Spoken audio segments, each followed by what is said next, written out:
Hong Kong crypto lender Babel Finance reportedly lost $280 million in proprietary trades with customer funds, according to a report by The Block. Real quick, proprietary trading is when a firm or bank invests kind of directly in the market for gains as opposed to investing or trading like on behalf of clients. Babel suspended withdrawals last month due to liquidity pressures. The firm reportedly lost around 8,000 Bitcoin and 56,000 Ether in June. It's looking to convert the hundreds of millions of dollars of debt into equity. All this was revealed in a restructuring proposal deck as it looks to get set up for a line of credit to raise funds. The sad thing is that this is not the first time Babel has reportedly messed with customer funds.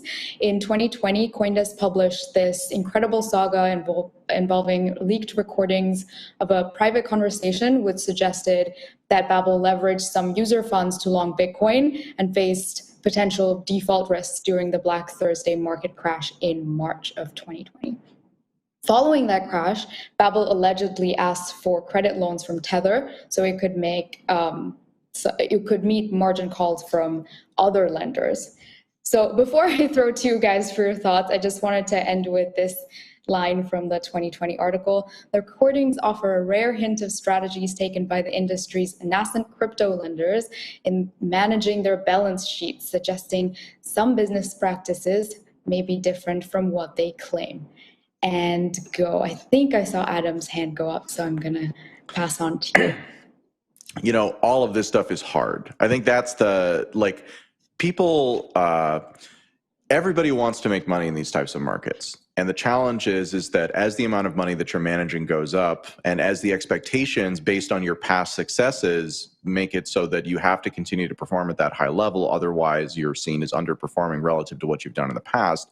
You know, I think what we've seen here is incredible risks that have been taken, you know, with both internal funds, with borrowed funds, and with client funds on behalf of many of these companies who probably didn't know that each other was doing this necessarily. So this is lots of people in their own little bubbles trying to sort of navigate their way through difficult times.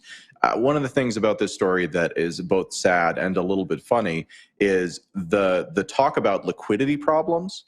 So liquidity problems tend to be, hey, we've invested in something that, you know, is going to be locked up for a period of time, or hey, we've lent money to a counterparty and that counterparty is having problems paying us back, something like that. It's typically not, hey, we made a $280 million bet with client funds that we lost, and now because we don't have that money anymore because we lost that bet, we have liquidity problems and can't pay you back. That's sort of a way to sugarcoat what is otherwise a pretty terrible thing there. So I think that's what it comes down to. You know, everybody wants an easy way to just put money into a thing and then to make money from it. But that's hard. And so they trust people with these funds who represent themselves as being able to deal with that. And I think what we find out over and over again is that people are just people. You know, you get lucky, you get unlucky. And as time goes on, you take bigger and bigger risks. And that can really be the problem. Jen, I think that you had your hand up. Yeah, I agree with you. I think people are just people. I want to point to a quote from the deck that was noted in the story. This quote comes from another story. I didn't review the deck. This was published in another media publication. It reads that the proprietary trading team's failed operation falls outside of the company's normal business, which has otherwise been running smoothly with proper management and control.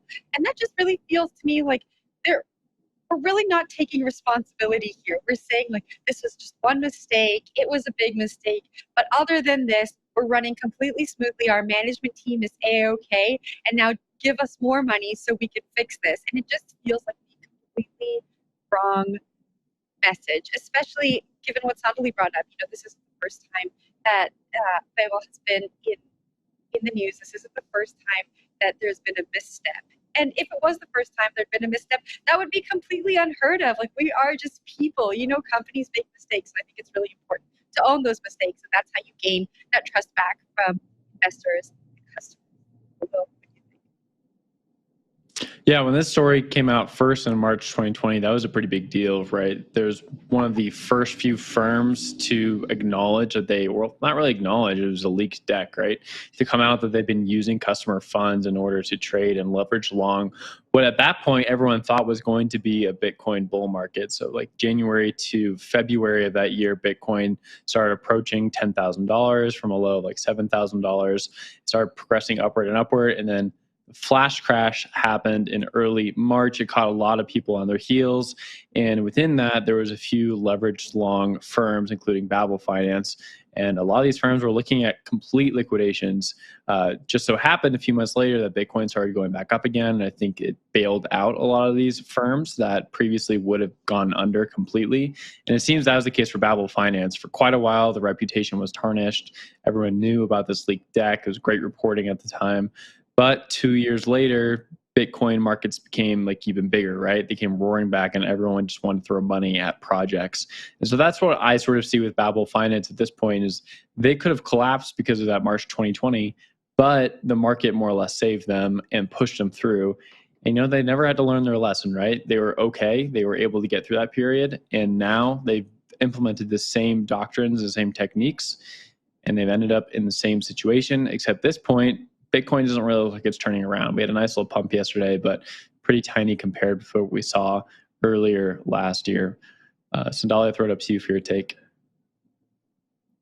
Thanks. Yeah, I just want to clarify. I don't love stories about people losing money. It's just that I do appreciate the opportunity to discuss these stories because, as Will pointed out, this has happened before. So we're looking at companies that have sort of grown from what they were a few years ago and become kind of sturdy names in the business, and then others that seem to not be learning so much and kind of if we don't talk about these things and if we don't point these out and if this kind of reporting doesn't happen, it's just going to continue going and it's going to just damage the space as we grow and grow. So that was my sort of apology there for saying that. It's important. No. I just wanted to clarify. I didn't want to sound like Mr. Burns, like, oh, I love these horrible stories. Dunley is the next Mr. Burns. Just for anyone watching, if you haven't made that parallel